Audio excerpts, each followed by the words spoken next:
సాగునీటి ప్రాజెక్టులు నీటి నిర్వహణకు అత్యధిక ప్రాధాన్యత ఇస్తున్న కూటమి ప్రభుత్వం వాటి ఫలాలు ప్రజలకు అందేలా ప్రత్యేక కార్యాచరణతో ముందుకెళుతోంది.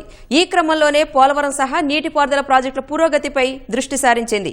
ఇరిగేషన్ క్యాలెండర్కు అనుగుణంగా నిర్దేశిత గడువులోగా ప్రాజెక్టులు పూర్తి చేయాల్సిందేనని సీఎం చంద్రబాబు సమీక్షలో అధికారులకు తేల్చి చెప్పారు. ఇదే అంశంపై ఇవాటి గ్రౌండ్ రిపోర్ట్ను స్టార్ట్ చేద్దాం. ముఖ్యమంత్రి రివ్యూ అప్డేట్స్ అందించేందుకు మా ప్రతినిధి కృష్ణ లైవ్లో సిద్ధంగా ఉన్నారు. కృష్ణ, సాగునీటి ప్రాజెక్టుల పూర్తికి సీఎం చంద్రబాబు చేసిన సూచనలేంటి?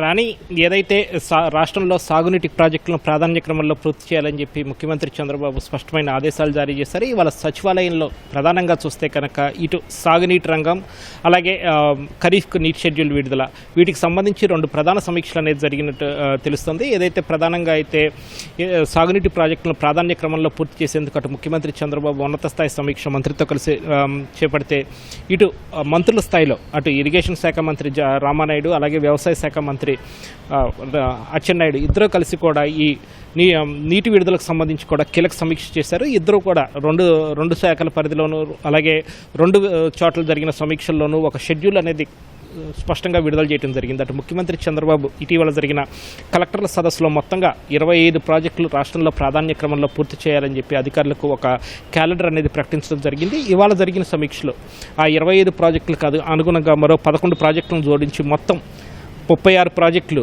2028 డిసెంబర్ నాటికి కూడా పూర్తి చేసేలాగా, అలాగే శంకుస్థాపనలు కానీ లేకపోతే పూర్తి చేయటం కానీ ప్రాధాన్య క్రమంలో ఆయా ప్రాజెక్టులను ఎంచుకుని వాటిని ఏ విధంగా పూర్తి చేయాలి అన్న దాని మీద ఒక స్పష్టమైన ఆదేశాలు జారీ చేశారు. ఏదైతే స్వల్పకాలిక, అలాగే దీర్ఘకాలిక, అలాగే మధ్యకాలిక ఒక ప్రణాళిక రూపొందించుకుని అటు బడ్జెట్ వారీగాను, అలాగే ఇటు పనులు చేసే స్థాయిలోను ఈ రెండింటికి ప్రకారం కూడా ఒక ప్రణాళిక అనేది ఏర్పాటు చేసుకుని వాటికి ఏ సమయం ఎంత పడుతుంది, దానికి ఆర్థిక వనరులు ఏమేమి అవసరం అవుతాయి ఏంటి అన్న దాని మీద ఒక ప్రాధాన్య క్రమంలో ప్రణాళిక రూపొందించుకుని వాటిని పూర్తి చేసేలాగా ఈ క్యాలెండర్ అనేది సీఎం విడుదల చేయడం జరిగింది. ప్రధానంగా పోలవరం ప్రాజెక్టు విషయానికి వస్తే అటు సివిల్ పనులు మాత్రం ఇప్పటికీ 88% పూర్తయ్యాయి. అలాగే అటు భూసేకరణ పనులు వచ్చి 93% పూర్తయితే ఈ పునరావాస పనులు మాత్రం 45% పూర్తయ్యాయి. మొత్తంగా చూస్తే వచ్చే మార్చి 2027 మార్చి నాటికల్లా పోలవరం తొలి దశ పనులు పూర్తి చేయాలని చెప్పి సీఎం స్పష్టమైన ఆదేశాలు జారీ చేశారు. ఇందులో ప్రధానంగా ఎర్త్కమ్ రాక్ఫిల్ ఫెల్డ్ ఈసీఐఆర్ పనులు మొదటి దశ, 2 దశ ఏదైతే 1-2 ఫేజ్లు ఉన్నాయో వాటిని మాత్రం స్పష్టంగా మార్చి చివరి నాటికల్లా పూర్తి చేయాలి. గోదావరి పుష్కరాల నాటికి ముందే ఈ పోలవరం ప్రాజెక్టును అందుబాటులోకి తీసుకురావాలని ఒక స్పష్టమైన ఆదేశం సీఎం ఇప్పటికే చెప్తూ వస్తున్నారు. అందుకు తగ్గట్టుగానే అధికారులకు దీనికి సంబంధించి ఒక దిశానిర్దేశం చేశారు. అలాగే మరో కీలక ప్రాజెక్టు వెలుగొండకు సంబంధించి కూడా ఈ సమయం ప్రధానంగా చర్చ జరిగింది. ఈ వెలుగొండ ప్రాజెక్టుకు ఇంకా దాదాపు తొలిదశ పనులు పూర్తి చేసేందుకు కూడా ఒక 2019 కోట్ల వరకు అవసరం అవుతుందని అంచనా వేశారు. వాటికి సంబంధించి దశల వారీగా ఏ విధంగా పనులు పూర్తి చేయాలి, అలాగే వాటికి సంబంధించిన పనులు ఏ విధంగా ముందుకు తీసుకెళ్ళాలి, నిధులు ఏ విధంగా సమీకరించి వాటిని చేపట్టాలి అన్న దాని మీద కూడా ఒక ప్రధానమైన చర్చ ఇందులో ఈ సమీక్షలో ప్రధానంగా జరిగింది.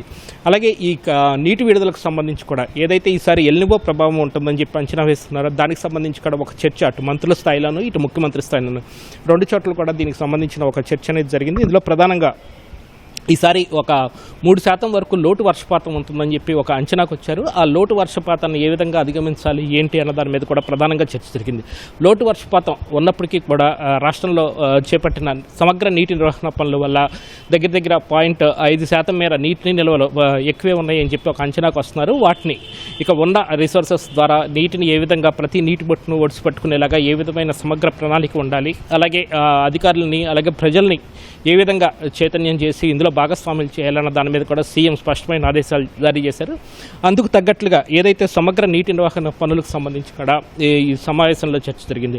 అలాగే తుఫాన్ల ప్రభావం రైతులు పంటలు వేసుకున్నప్పుడు ఈ తుఫాను బారిన పడకుండా సీజన్ కొద్దిగా ముందుకు జరిపి అందుకు తగ్గట్లుగా నీటి విడుదల కార్యక్రమం జూన్ మొదటి వారం నుంచే నీటి విడుదలను ఏ విధంగా చేయాలి, ప్రాంతాల వారీగా డెల్టాల వారీగా ఏ విధంగా నీటి నిర్వహణ చేయాలన్న షెడ్యూల్ కూడా ఇవాళ సమగ్రంగా చేయడం జరిగింది. మొత్తంగా ఈసారి ఎట్టి పరిస్థితుల్లోనూ సమగ్ర నీటి నిర్వహణతో అటు రాష్ట్రంలో రైతాంగానికి తోడుగా ఉండటం, అలాగే వారి పంటలను కాపాడే విధంగా అన్ని విధాల చర్యలు తీసుకోవాలని ముఖ్యమంత్రి స్పష్టమైన ఆదేశాలు జారీ చేయడంతో పాటు ఇటు ప్రాధాన్య క్రమంలో ఈ స్వల్ప దీర్ఘ మధ్యకాలిక ప్రణాళికలు రూపొందించుకునే అన్ని ప్రాజెక్టులు కూడా 2028 డిసెంబర్ నాటికల్లా మొత్తం 36 ప్రాజెక్టులకు ప్రాధాన్య క్రమంలో శంకుస్థాపనలు కానీ అలాగే కొన్ని దశల వారీ పనులు పూర్తి చేయడం కానీ స్పష్టమైన లక్ష్యానికి అనుగుణంగా పనులు చేయాలని చెప్పి సీఎం అందరికీ స్పష్టమైన ఆదేశాలు జారీ చేశారు అని. కెమెరా పర్సన్ సాయితో VSN Krishna, ETV news, Amaravati.